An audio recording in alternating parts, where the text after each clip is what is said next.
So I saw the locks on Charlamagne the God's new show in an interview, and with what they said, I'm like, wow, it's only a matter of time. The countdown is on before these people come for them, because the Democrats are not going to be happy with what they had to say. Welcome to Escaping the Echo Chamber.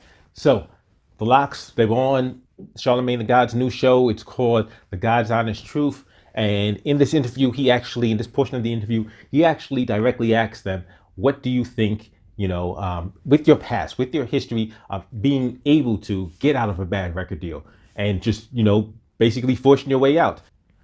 What's it going to take give us your perspective on what's it going to take for the black community to get out of its bad record deal with the Democrats?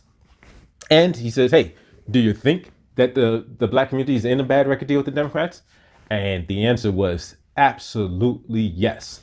And I was happy to hear that, because it's refreshing to see people that have such influence, not only aware, but not afraid to speak the truth. And that's what I'm happy about. But that's also what you got to realize is the Democrats and their minions will not be happy about. They're going to be really upset when people are calling them out and trying to take them to task. So they were talking about how, hey, number one, it's not just the Democrats. It's Republicans too, because basically these politicians are not for the people. People are realizing it. People are waking up, and that's a good thing. But what was really interesting was the three things they mentioned about how we proceed. So one of the things they said is, hey, you have to know your worth. And that's critical. Absolutely. Knowing your worth, knowing what you're worth so that you don't just go for anything. Knowing that you have the ability and that the other party needs you as much or more than you need them. And that's what the black community needs to be, how the black community needs to operate. Not at the whim and at the mercy of Democrats, but realize they're at our mercy. That would change the game. The second point they made was about collectively working together, because that's where the power is, in being able to get numbers together. And trust me, that scares the hell out of politicians when they see it's not just one constituent, but they see a number of constituents, a group. That's when they start to worry, because now they have to pay attention. And that's how most things are done, with either money or numbers. Because you get a group that says, hey, this is what we want, and they come as a group, they realize this is a voting block. This is something and somebody, some people that we have to pay attention to. That's how you get stuff done politically. And the third thing they said is the thing that I think is so important, and quite possibly the most important point of all. They talk about knowing the bad and the good, knowing what the bad case scenario is, the worst case scenario. And here's why that's important.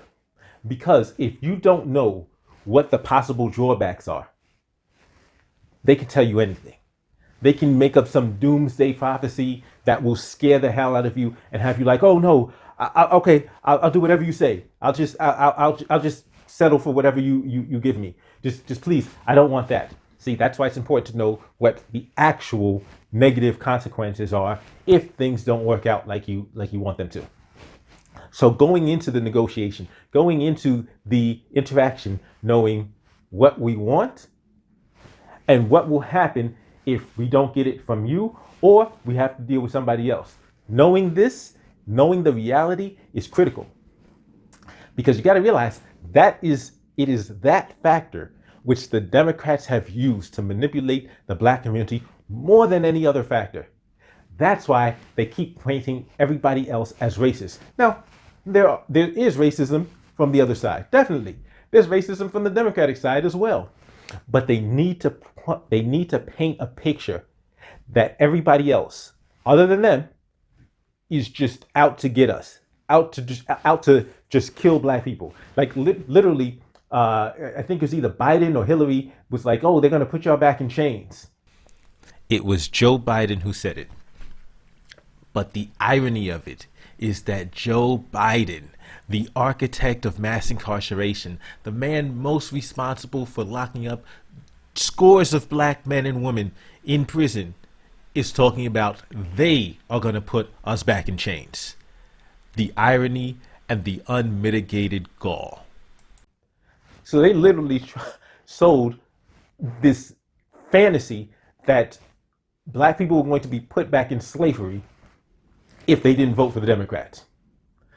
This is the absurdity that we will be subject to if we don't actually know, okay, what's the actual likely worst case scenario if this person gets in.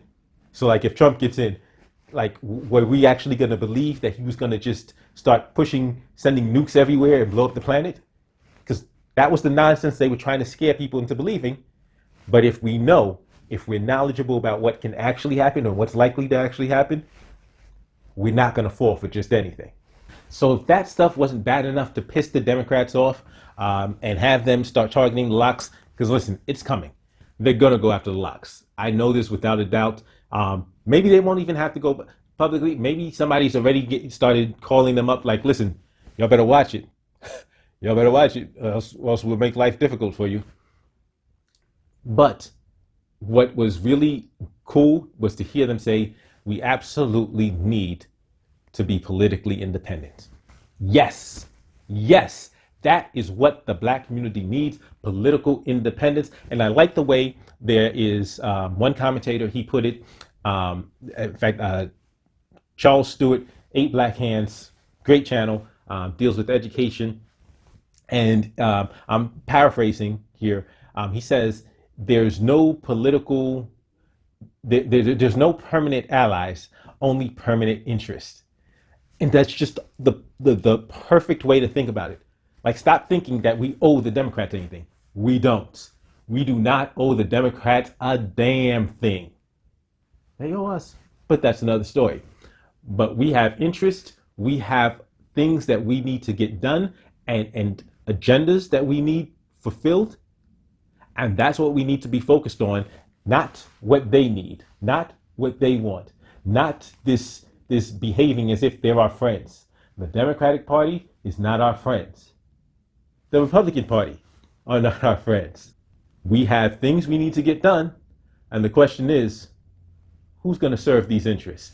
That's how we need to be looking at it, transactionally and from a very savvy negotiating standpoint of being in the driver's seat of negotiating what is best for us. So I look forward to hearing more from the locks, seeing them actually get more involved, because like Styles P was breaking it down. Styles P appears to be to be heavy into politics and paying attention. In fact, I think I had seen him do, he had been talking about, like putting in work in the community and improving and actually making a difference. So it seems like that's where his mind is, and where one of his priorities is in actually, using political power, using, grassroots power to actually effectuate change, and using his influence and his stature to make sure that, hey, he can influence and help people's lives. And like that's a beautiful thing. That's a beautiful thing. Because even one point he mentioned was he touched on the history of how the Republican Party was originally the party for black people. And a lot of people don't know the history. A lot of people don't even like mentioning the history. But that's something to know, because once you realize that, you see, you have some people who will try to tell you this because, they're trying to sell the Republican Party now. They're not even telling you the history of how things went south. But the reason why we need to know that history is, like Citizen Stewart said, like Charles Stewart said, no permanent allies, only permanent interests. I'm glad the locks are doing it. I'm glad the locks are out there, and I'm going to pay attention, because I'm pretty sure pretty soon somebody's going to put a target on them because they started speaking truth. As always, if you liked what I said, if you saw the locks interview, in fact, I'll leave a link in the description. If you saw the interview, if you're glad that they're out there doing their thing and they're actually speaking truth, Go ahead, give me a thumbs up, like, share, subscribe if you haven't already. If you disagree, if you think, oh no, they're rappers, they need to just shut up and sing, then go ahead and give me a thumbs down. But tell me why in the comment section, and I'll tell you why you're wrong, either in the comment section or in a future video. I'll see you next time.